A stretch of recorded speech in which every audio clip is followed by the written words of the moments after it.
Salam saudara, selamat pagi. Kita akan memulai khotbah pagi ini dengan judul membangun kehidupan diri yang berkenan kepada Allah di tengah tantangan dunia. Mari kita berdoa. Bapa di sorga, Kau sendiri yang tuntun pimpin kami, Kau memberikan kekuatan, Kau sendiri yang memberikan kami kemampuan melalui Roh-Mu yang kudus untuk bisa mendengar, mengerti, dan melakukan segala firman-Mu. Terima kasih dalam nama Yesus, amin. Shalom, selamat pagi Bapak Ibu sekalian. Dalam khotbah pagi kali ini menghadapi tantangan dunia. Sebentar lagi tahun 2022. Semua orang berharap segala sesuatu lebih baik. Kita melihat teknologi makin maju Bapak Ibu sekalian. Begitu banyak kemudahan. Apa yang tidak pernah kita pikirkan sebelumnya dapat terjadi. Bapak Ibu sekalian, tapi marilah kita melihat bagaimana dari sisi sang pemilik alam semesta ini, yaitu Allah Bapa, Tuhan Yesus Kristus, mengenai dunia ini Bapak Ibu sekalian. Saya membaca di dalam firman Tuhan 2 Timotius 3 ayat 2 sampai dengan ayat yang ke-8. Tetapi mungkin merupakan satu kejutan Bapak Ibu sekalian, dan saya ketika membaca firman ini tergugah dan terbuka realita bagaimana kehidupan dunia ini. Ternyata di dalam 2 Timotius 3 ayat 2 sampai 8 dikatakan bahwasanya manusia makin mencintai dirinya sendiri, menjadi hamba uang, suka membual, menyombongkan diri, menjadi pefitnah, pemberontak terhadap orang tua, dan tidak tahu berterima kasih, tidak mempedulikan agama, ya kelihatan beribadah tapi kehidupannya tidak berubah Bapak Ibu sekalian. Oleh sebab itu dua sisi ya. Di satu sisi kita sebagai manusia yang hidup di dunia ini melihat dengan bahwa kehidupan akan lebih baik. Betul. Di dalam Yesus kehidupan pasti lebih baik. Makin kehidupan realita penuh tantangan ini, tetapi ketika kita melihat kepada Yesus Kristus, segala sesuatu menjadi indah di dalam Dia Bapak Ibu sekalian. Tetapi itulah yang menjadi dasar bagaimana kita hidup berkenan kepada di tengah tantangan dunia. Tantangan dunia dalam arti dunia tidak menjadi baik Bapak Ibu sekalian. Oleh sebab itu dikatakan dalam 2 Petrus 3 ayat 10 bahwasanya tetapi hari Tuhan akan tiba seperti pencuri dan pada langit itu akan lenyap dan gemuruh Bapak Ibu sekalian. Dan di sini dikatakan di dalam 2 Petrus 3 ayat 11 bahwasanya segala sesuatu akan hancur secara demikian, betapa saleh dan sucinya kamu harus hidup. Berarti jelas, kehidupan yang kita lihat secara mata kelihatan lebih baik, lebih modern, tetapi di hadapan Allah ada sesuatu yang berbeda. Bahwa manusia makin jauh dari Allah. Manusia makin jauh dari sesamanya. Manusia lebih mencintai dirinya sendiri Bapak Ibu sekalian. Oleh sebab itu kita harus hati-hati. Di tengah gelombang yang kita lihat ini kelihatan luar biasa. Mari kita lihat dari kacamata Allah.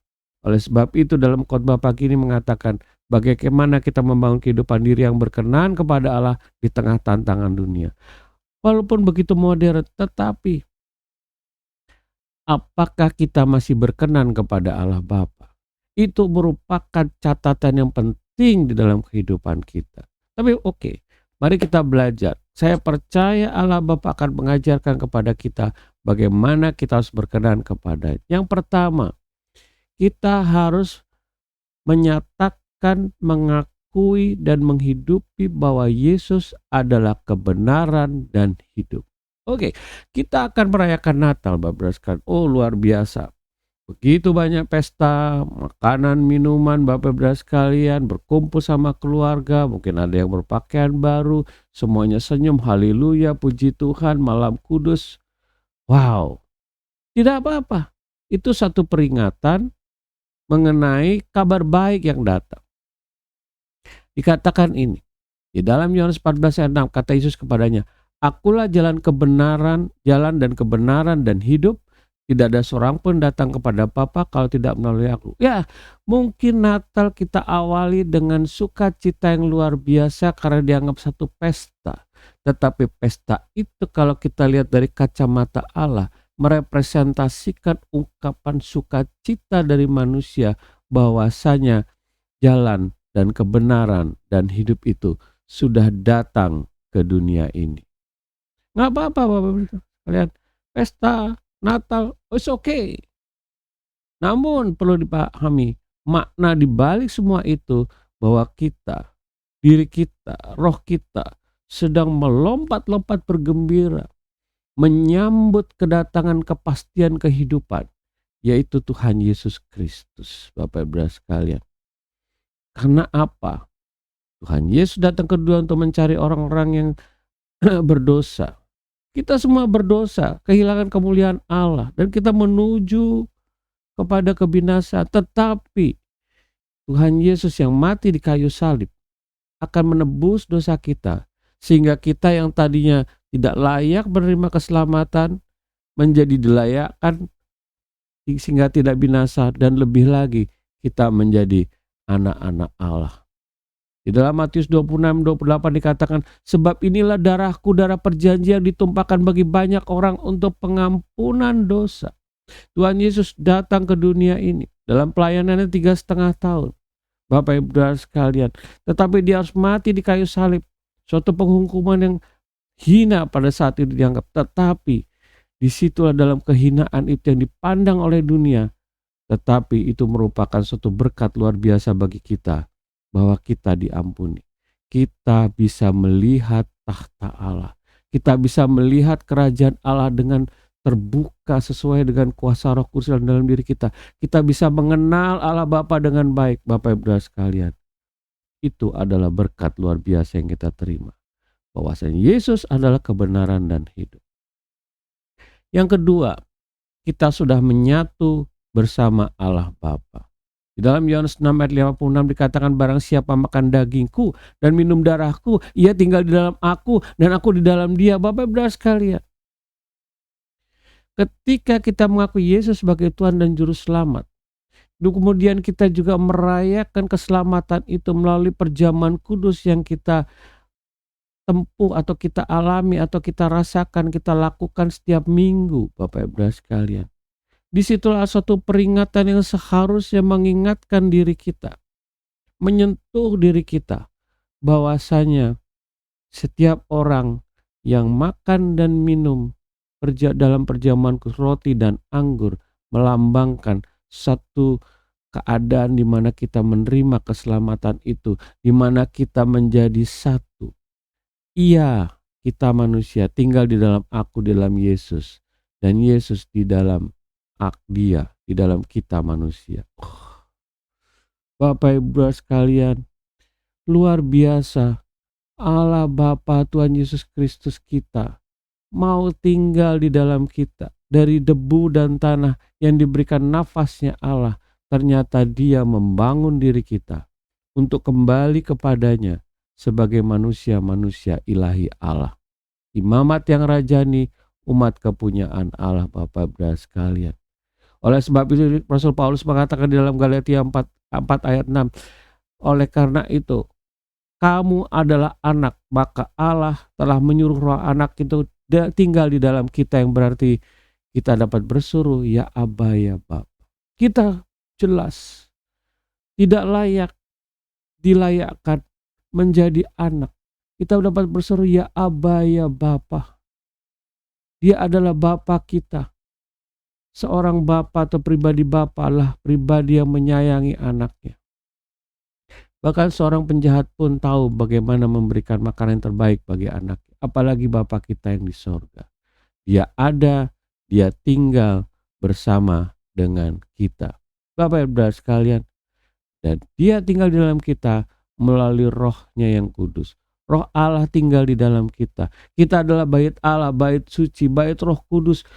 Dan kita sudah menyatu menuju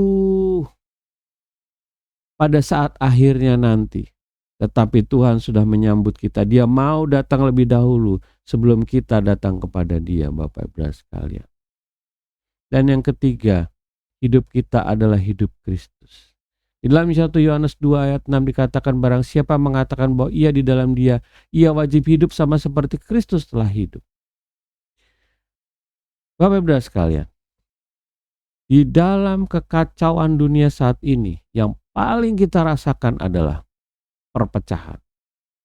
Satu dengan lain bertengkar, memfitnah, merasa lebih hebat satu dengan yang lain. Benar, seperti apa yang dikatakan dalam firman Tuhan di dalam 2 Timotius 3 ayat 2 sampai dengan 8. Benar bahwa mereka akan menjadi pemfitnah, mereka akan berontak terhadap orang tua, tidak berterima kasih, tidak mempedulikan orang. Di dalam 2 Timotius 3 ayat 5 mengatakan, sebab segala secara lahiriah mereka menjalankan ibadah mereka, tetapi pada hakikatnya mereka memungkiri kekuatannya, karena itulah mereka.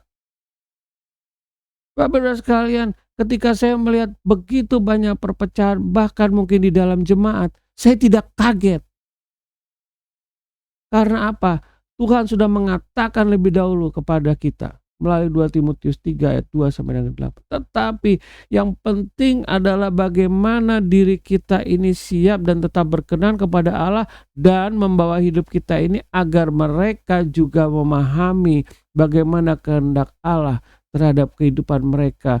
Janganlah mereka binasa karena sikap-sikap tadi, tetapi mereka harus kita ingatkan, mereka harus kita doakan, mereka kita harus tegur Bapak-Ibu sekalian dengan lemah lembut, bahwa apa yang mereka lakukan tidak berkenan kepada Allah.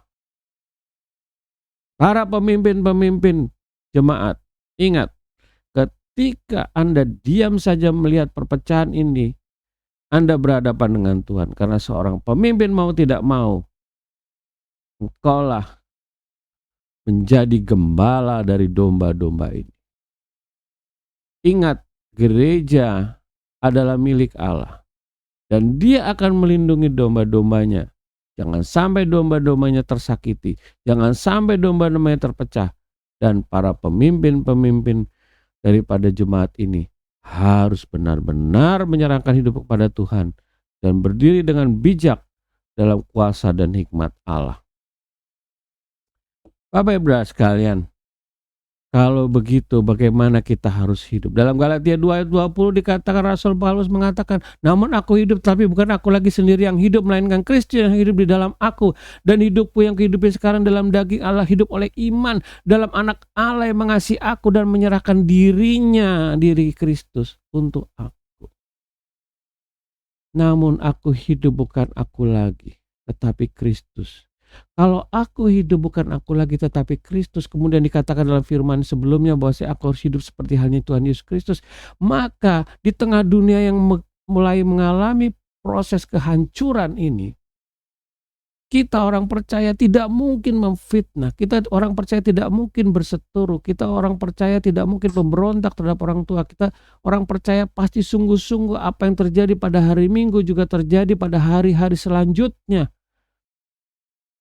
Dan Rasul Paulus mengatakan, jagalah keselamatanmu dengan takut dan gentar, karena itulah yang berkenan kepada Allah. Bapak-Ibu sekalian, mari menjelang 2022 kita mau melihat dunia ini sebagai pemilik alam semesta, termasuk dunia ini.